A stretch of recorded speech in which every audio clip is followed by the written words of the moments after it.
Assalamualaikum warahmatullahi wabarakatuh. Innal hamdalillah nahmaduhu wa nasta'inuhu wa nastaghfiruhu wa nu'minu bihi wa natawakkalu alayhi wa na'udzu billahi min shururi anfusina wa min sayyiati a'malina.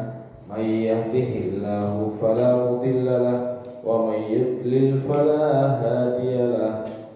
Asyhadu an la ilaha illallah wa asyhadu anna sayyidana Muhammadan abduhu wa rasuluh sallallahu alaihi wa ala alihi wa ashabihi wa baraka wa sallama tasliman katsiran katsiran. Amma ba'd. Hadirin sidang jamaah salat subuh Masjid Al-Lafali rahimani wa rahimakumullah. Mari kita bersyukur kepada Allah Subhanahu wa taala dengan syukur yang sebenar-benarnya, yaitu menggunakan segala nikmat yang Allah berikan kepada kita untuk sebesar-besar taat kepada Allah Subhanahu wa taala. Bila kita bersyukur kepada Allah, maka nikmat yang sudah banyak itu akan ditambah lagi ya. Tapi apabila kita mengingkari terhadap nikmat yang Allah berikan, maka pasti azab Allah akan pedih. Hadirin rahimani wa rahimakumullah. Pada kesempatan pagi ini kita akan membahas tentang mencintai masjid. Karena sesungguhnya Allah Subhanahu wa taala mengingatkan kepada kita dengan peringatan yang sangat tegas dalam surat At-Taubah ayat berapa 18. Allah berfirman, dan kita semua sudah hafal ya. A'udzubillahi minasyaitonir rajim. Innama ya'muru masajidallahi man amana billahi wal yawmil akhir wa aqama sholata wa ata zakah wa lam yakhsha illallah. Ya. Maka dalam ayat ini yang dapat kita ambil pelajaran pertama adalah kata kunci innama, yang berarti membatasi hanyalah. Kata hanyalah ini adalah bentuk pembatasan bahwa Allah menetapkan orang-orang yang beriman kepada Allah dan hari akhir, menunaikan menegakkan sholat dan menunaikan zakat. Ini adalah orang-orang yang beriman, beriman kepada Allah, sehingga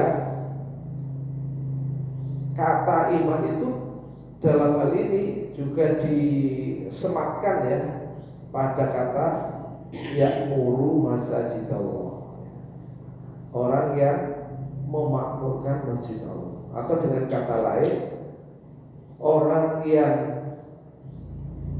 memakmurkan masjid Allah hanyalah orang yang beriman kepada Allah, hari akhir, yang mendirikan sholat dan menegakkan zakat.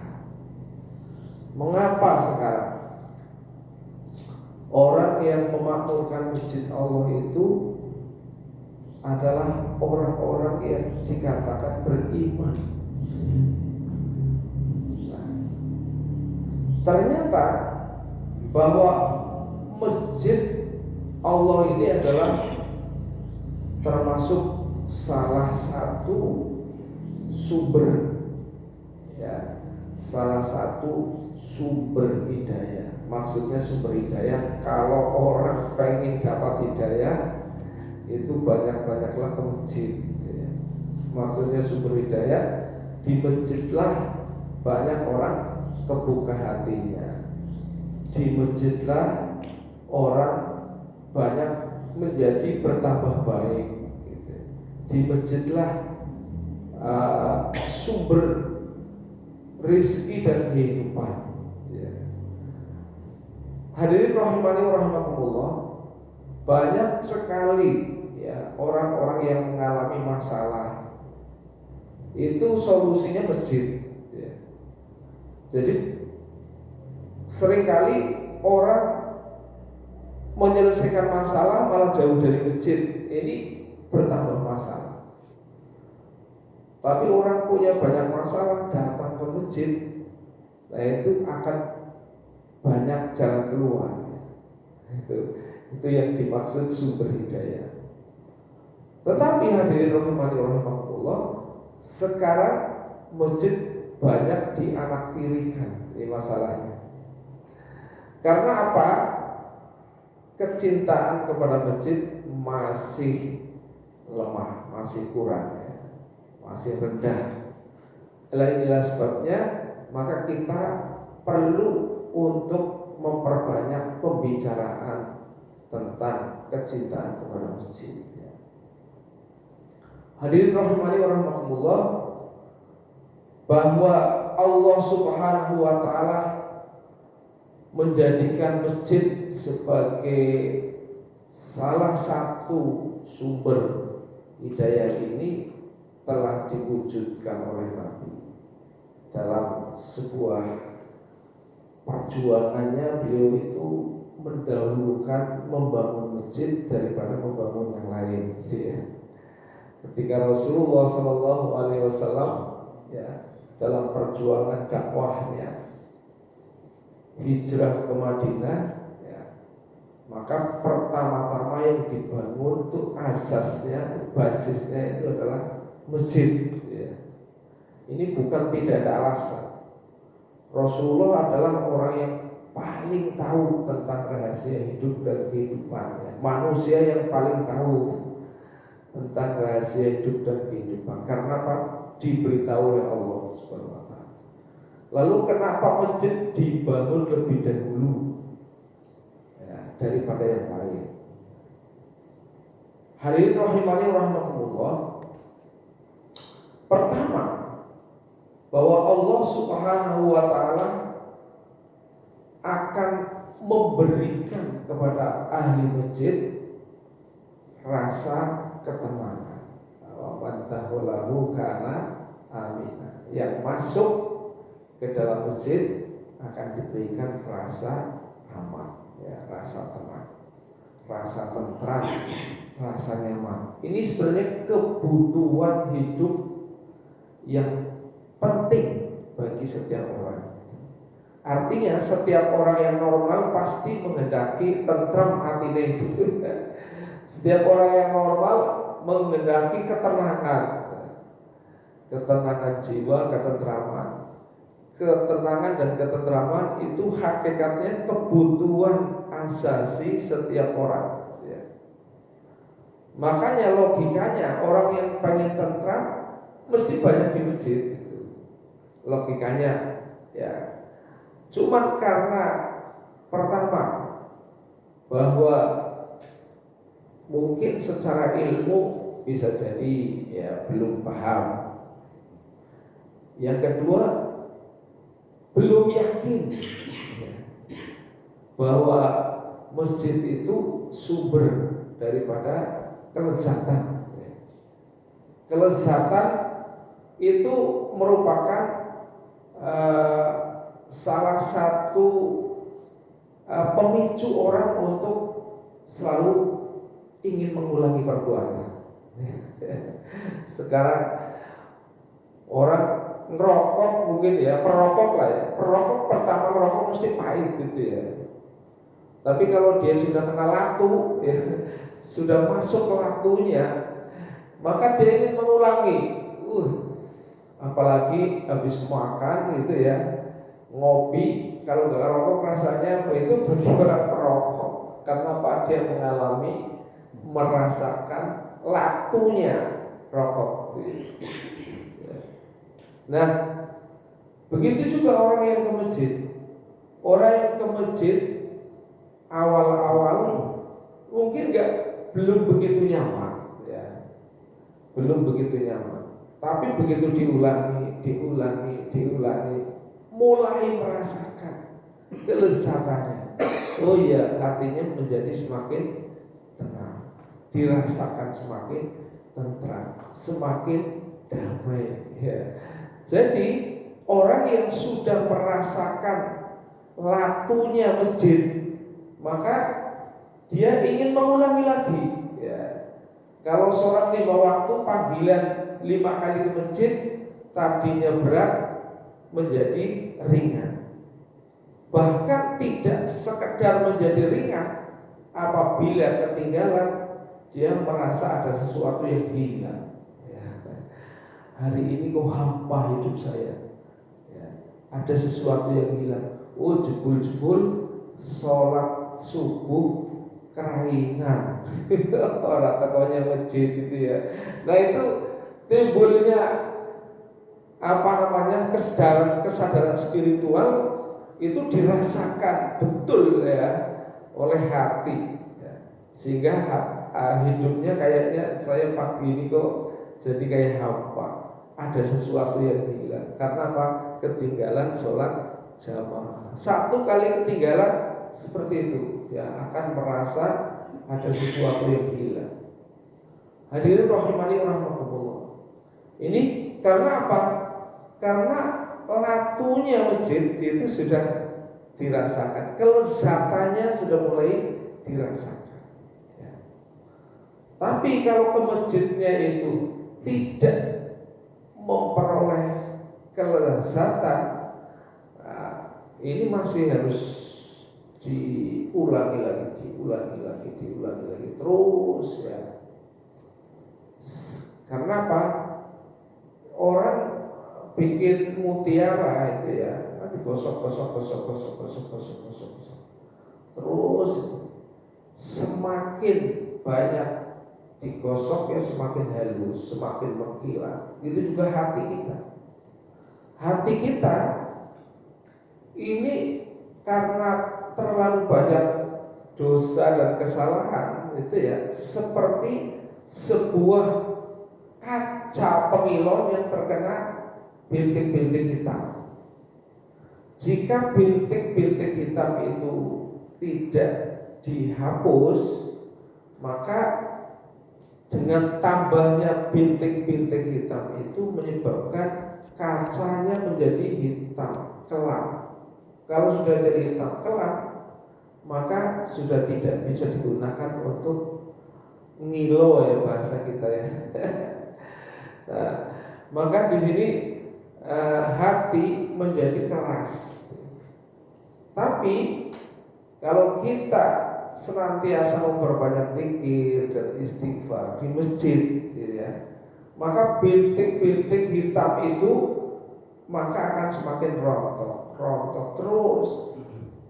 Begitu memperbanyak zikir, begitu memperbanyak istighfar, istighfar, sering ke masjid, semakin mengkilat ini hati. Apabila mengkilat, maka bukan saja dosanya yang gugur ya, tapi ketenangan semakin dapat dirasakan, kelezatan semakin dirasakan. Lebih lagi apabila tahu dan meyakini ilmunya ya. Orang yang beristighfar diampuni dosa-dosa. Bahkan subhanallah wa bihamdihi subhanallahil azim itu adalah ringan ya diucapkan dalam mulut, tapi berat timbangannya di mahsyar, di hari kiamat. Jadi semakin banyak yang dibayangkan janji-janji Allah dan Rasulnya, semakin mendapatkan kelezatan dalam hatinya, semakin ada harapan hidup setelah mati. Gitu ya. Nah ini kan masalahnya, hilangnya harapan hidup setelah mati, bahkan tidak pernah terpikirkan, apalagi sengaja dipikirkan. Ini yang menyebabkan masjid itu bukan menjadi pilihan. Orang gelisah bukan datang ke masjid. Orang ingin rezeki nggak datang ke masjid. Padahal masjid itu kuncinya rezeki itu ya. Mengapa? Karena masjid bisa membimbing manusia menjadi orang yang takwa. Kan gitu. Sedangkan takwa, wa may yattaqillah yaj'al lahu makhraja. Kalau orang sudah ada takwa, diberikan jalan keluar. Bahkan yaj'al min amrihi yusra. Orang yang takwa itu akan diberikan jalan keluar. Begitu seterusnya. Hosana Allah itu diperoleh dari masjid. Tapi orang ingin menyelesaikan masalah malah jauh dari masjid. Ini akhirnya kecintaan kepada masjid kurang. Kalau kecintaan kepada masjid kurang, maka apa yang terjadi? Ada adzan, tidak ada adzan sama saja, tidak terkesan. Mengapa? Karena tidak meyakini, tidak mengilmui, tidak mengulang-ulang.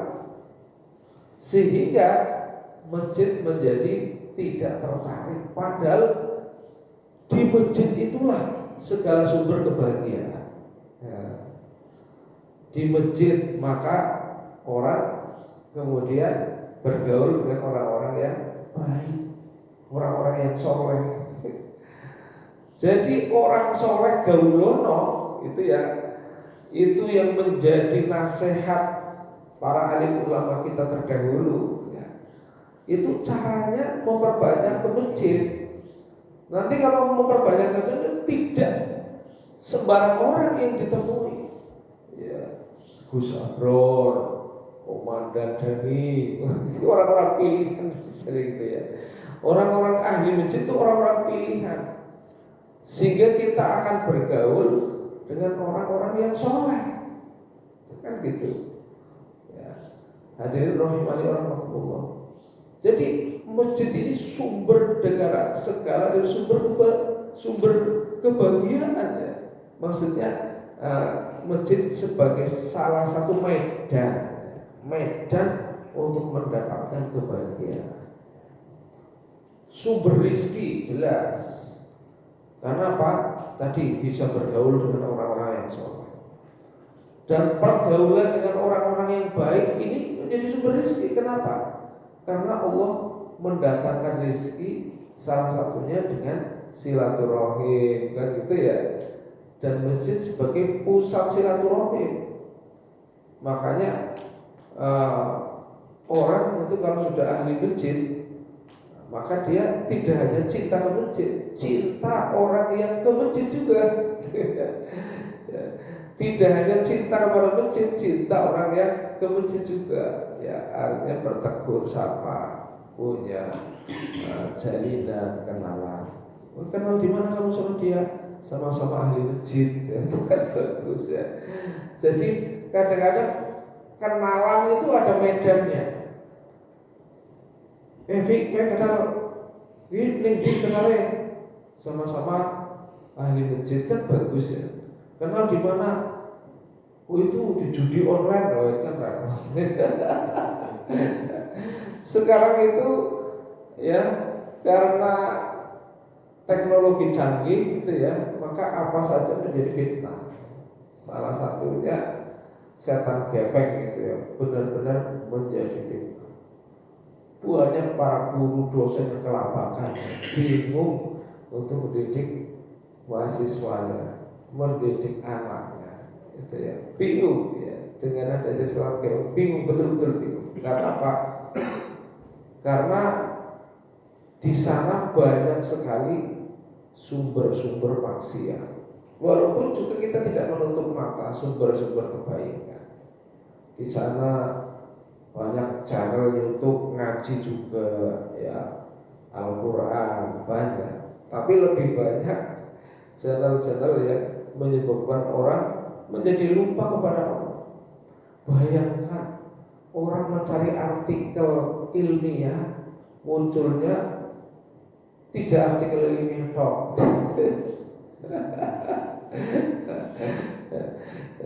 Yang lain-lain itu muncul, ya, menjadi pemandangan yang memaksa harus dilihat gitu. Jadi makanya ini benar-benar merupakan tantangan, benar-benar merupakan ujian, benar-benar merupakan fitnah. Orang yang sukses, orang yang lulus dari fitnah itu, ya, orang yang imannya kuat, ya. Coba sekarang kalau imannya nggak kuat, ya, maka begitu muncul godaan-godaan itu, dia malah lupa artikelnya, ya, lupa artikelnya, akhirnya ngelihat itu kan karena apa? Lah, enak lah gitu. Dia lupa bahwa ini sedang dilihat oleh Allah, tidak sedang diperhatikan oleh Allah. Kata haram itu sudah hilang dari ingatan. Kata haram sudah dihilangkan oleh setan dari perbendaharaan pikiran. Akhirnya yang maunya jadi belajar nggak belajar, ya, main matanya melihat sesuatu yang tidak boleh dilihat, dosa-dosanya. Maka akhirnya apa? Yang keluar dari mulut kita, yang keluar dari pikiran kita, yang keluar dari yang didengar. Nah, ini masalahnya. Yang dilihat, yang didengar, yang diucapkan, itulah sesungguhnya yang membentuk kepribadian. Ini lupa, ya, lupa bahwa kita sesungguhnya itu dibentuk oleh alam sekitar. Kalau yang kemudian kita lihat itu, ya, keburukan, yang kita dengar keburukan, yang kita candakan adalah keburukan, maka sesungguhnya kita sudah terjerembab menjadi orang yang buruk, gitu. Tetapi siapa yang menyadari, ya, bahwa kita telah masuk ke dalam wilayah keburukan? Inilah sesungguhnya bahwa walan tardo ankal yahudu walan nasara hatta tattabi'a millatahu. Kita sudah terjebak dalam milah-milah mereka.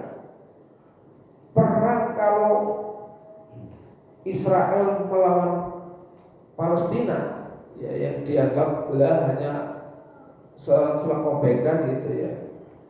Ya. Nah, itu bagi Palestina, bagi orang Palestina itu karena yakin kepada Allah, minta pertolongan Allah gitu, ya, walaupun sudah digenosida dan sebagainya, tetap dia kepada Allah itu semakin kuat, ya. Maka insya Allah, ya, dengan izin Allah nanti pasti menang. Karena apa? Karena sudah dijamin dalam Al-Quran. Sampai orang Yahudi nanti umpetan di balik pohon korgot, ya, tetap konangan. Nah, kalau dibunuh itu pasti, itu jaminan dari Allah, pasti akan menang, ya. Ya. Tapi siapa yang bisa menjamin kemenangan hati kita, ya, kemenangan jiwa kita dari rong-rongan setan dan hawa nafsu? Dan itulah sesungguhnya perang-perang pikiran, ya, termasuk ghazwatul fikri, dan juga bagaimana cara orang Islam itu terjerembab dan hancur, ya, dalam kebinasaan. Nah, ini yang paling berat. Makanya ketika Nabi selesai dari satu peperangan besar, ya, rojak namin jihadil asghar ila jihadil akbar. Kita baru selesai perang kecil menuju perang besar. Wa ma huwa, apa itu dia, ya Rasulullah? Jihadun nafs. Ini karena kaitannya dengan hawa nafsu kita, gitu, ya. Maka kalau belum ada selera hadir ke masjid, hawa nafsu kita itu berat sekali ke masjid ya.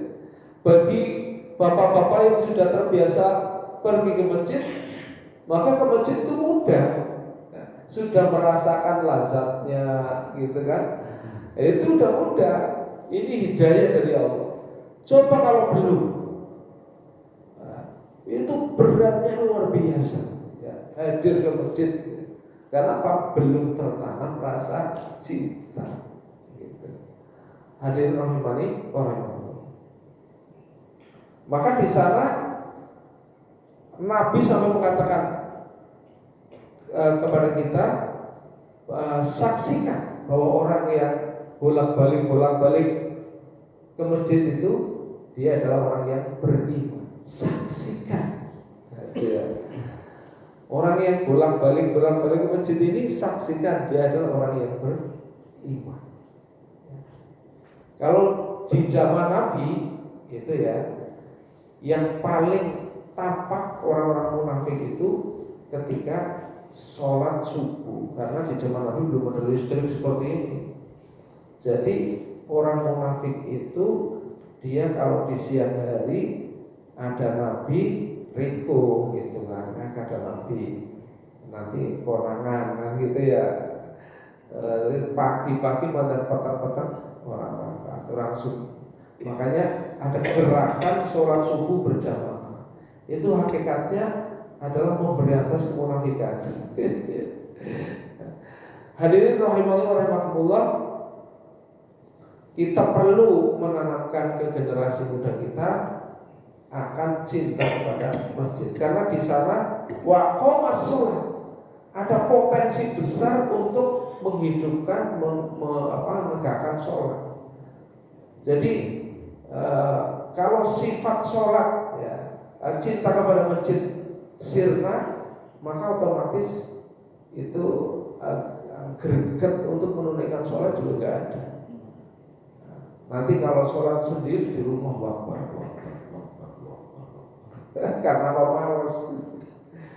Jadi hadirin rahimani wa rahmatullah, pertama ya, sholat kalau dilakukan sendiri, ini kalau sholat dilakukan sendiri, maka kata Nabi ini hadisnya sahih ya, maka pertama apabila dia dengar adzan tapi tidak melakukan sholat jamaah, maka sholatnya tidak diterima. Oh, itu hadisnya sangat tegas ya. Kemudian para ulama memberi tafsiran banyak ya. Salah satunya ada yang memberi tafsir sholat yang tetap diterima tapi dia telah melakukan dosa ya. Banyak sekali tafsir-tafsir yang menjelaskan tentang hadis orang yang tidak mendatangi sholat jamaah ketika ia mendengar. Hadirin rahimani wa rahimakumullah. Jadi ada resiko yang sangat besar, ada resiko yang sangat besar yang akan ditimpakan kepada orang yang melupakan, menyepelekan tentang panggilan sholat. Karena apa? Karena sholat itu ya adalah amal yang pertama-tama akan dihisab di hari kiamat sebelum amal yang lain. Awwalu ma yuhasabu bi yaumil qiyamah. Kan gitu. Apabila sholatnya jelek, ya, idza sholuhat syairu amali wa idza fasadat syairu amali. Bila baik sholatnya, yang lain akan mengikuti baik. Tapi kalau udah buruk sholatnya, maka amal yang lain juga akan dihitung sebagai buruk. Syairu amali. Oleh karena itu, pertama-tama yang harus digaungkan kepada anak-anak kita itu sholat di masjid. Ya, hadirin rahimani wa rahimakumullah. Makanya tadi pertama saya kesini tanya kepada Pak Dhani, mana Ilyas? Wah, ini sulit dibangunkan, selama pun sehari. Tetapi itu adalah pembiasaan kepada masjid itu adalah merupakan upaya untuk mencintai masjid. Ya. Nanti kalau sudah kena waktunya masjid, sudah dapat kelezatannya, maka pasti ya orang itu akan kalau nggak ke masjid itu akan kayak kegelisah gitu ya. Nah ini hadirin rahimani rahimakumullah, kita penting sekali untuk menanamkan rasa cinta kepada masjid ya. Jangan disepelekan. Orang mau sekolah sampai tinggi-tinggi, doktor, profesor ya perlu. Tapi jangan lupa masjid. Kan gitu. Kadang-kadang aneh ya. Ada orang yang mengutamakan sekolah sampai ini sekolah, tapi sholatnya ditinggalkan ya. Garap tugas orang sholat. Innalillahi wa inna ilaihi raji'un. Jadi hadirin rahimani rahimakumullah, orang akhirnya kehilangan arah. Padahal di situ sumber-sumber hidayah, sumber kemudahan, sumber daripada rahmat ilahi, sumber ketenangan. Ya. Oleh karena itu, jangan bosan-bosan kita selalu mengingatkan kepada kita sendiri, anak-anak kita terutama, supaya cinta kepada masjid. Demikian, terima kasih atas perhatian, mohon maaf atas segala kekurangan. Billahi taufiq wal hidayah. Wassalamualaikum warahmatullahi wabarakatuh.